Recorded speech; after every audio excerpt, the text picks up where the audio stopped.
So today on the Miami Valley Experience, we kind of wanted to go over what our local market's like. We've been talking about it, for the last 2 weeks? Mm-hmm, yeah. But there is a huge misconception, especially out there in social media land, that the real estate market is still tanking, values are plummeting, and that no one's buying homes because of the increased interest rates that we've seen over the last 9 months. And we're here to say that's not what we're experiencing, especially with, both of our listings and our multiple buyers. offers, showings off the wall. I listed a literal dump today. It's a fixer-upper. So anyone looking to flip their first home or a home or looking to do like a buy and hold with some equity, we had, I think, from beginning to end, about 5 or 6 offers. You wrote an offer for one of our clients down south. What was it, in Middletown? Middletown. Middletown, 13 offers? They had 13 offers, and unfortunately, even though we went over, we did not get it. I've got the out-of-state guy, and we wrote on a property, I think it was in Inglewood or Vandalia, there was multiple offers. He didn't get it. I have a question. Was he contingent at all on anything? He was contingent. Okay, mine weren't. And that's what I want to go over next is we'll break down the offers that got rejected. Okay. And that, I think, shows the strength of the market. Because like my guy, sure, he was contingent, but I had a nice little report detailing what the comps were for his house that he's selling out there in Minneapolis. I don't even know. But somewhere out there that's not here. And, very nice. It's going to sell very quickly. Photos are already done. They're getting ready to go live. And we are leaving enough buffer for him to get under contract. I'm letting the listing agents know that he has wiggle room to drop price quickly to get under contract. But furthermore, he was willing on some of these, because he's missed out a handful of times. I remember there was a time where we went 30 grand over ask, or were willing to offer 30 grand over ask. He was going to beat the next offer by however many thousand, and he was willing to cover a $20,000 shortage in appraisal. Wow. And he didn't get it? And he's not winning. Oh, my gosh. So, like you mentioned, you went over... we didn't go that far over. No, but still, you went over the list. Were you asking for closing costs or anything like that? No, it was a clean offer. Okay. Normal inspection. So So we didn't waive. I never like to have my clients waive inspections. I always push them. Yeah, I guess quick little buffer here. That is a strategy that a lot of buyer's agents will recommend. Oh, make sure you don't ask for inspections. It's not needed on a house like this. Yeah, I'm the opposite of that. So I say I will always tell you to have an inspection, but if you tell me to waive it, I will write it that way per your request. But we also have you sign an addendum saying we asked you to get an inspection because it's not worth having a potential 30, 40, 50 plus $1,000 problem you're not aware of. It could be mold, it could be structural. New does not mean without issue. Yeah. I remember this was about 3-4 years ago. We did a new build out there in Bellbrook, and my buyer had to get a structural engineer out to check hairline cracks. Wow. Or they were larger than hairline cracks, which is why we called them out. But that was a new build. No one's ever lived in it.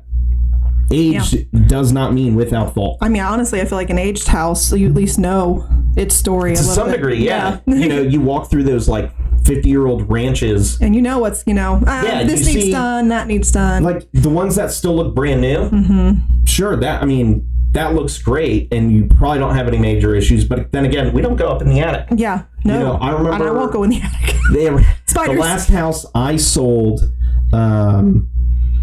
Of mine, like personal house, was on Shagbark. I think I was there a year and a half. When I bought the house, there's no mold in the attic. When I sold the house, there was like $1,800 worth of mold damage. Oh my That's gosh. over less than 2 years. So people don't go up in their attics. I had no idea. If I wouldn't have sold, that issue would have persisted, and I would have had a multi-$1,000 problem on my hands by the time I figured it out. Wow. Well, good thing you got it figured out. Yep. And, this is not going to be a long, drawn-out video. We really just wanted to give you guys a quick pulse on what's going on in our market, which is, it's not a buyer's market. It's not even equilibrium anymore. We were excited that buyers were going to have opportunities. The buyers that have been on the sidelines asking for closing costs or need to ask for closing costs, we thought they were going to start having opportunities, but it's not looking that way. And it stinks. So, and it does. I hate it as an agent. Honestly, I really do. Yeah. I guess one last thought, because I see it all over TikTok. Uh-oh. I'm so sick of these people who think we want this kind of market. Yeah. It's like, no, it makes our jobs. I want to help my clients, and I have clients who want to buy a home and are able to buy a home because they have a pre-approval letter, but every home that they see, they're doing battle for, and you've got... Yeah.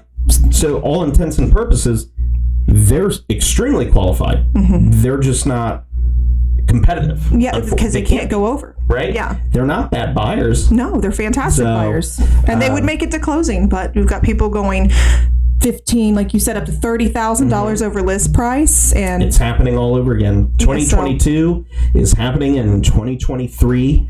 And contrary to what people may be telling everyone that are outside of the real estate industry, realtors don't want this.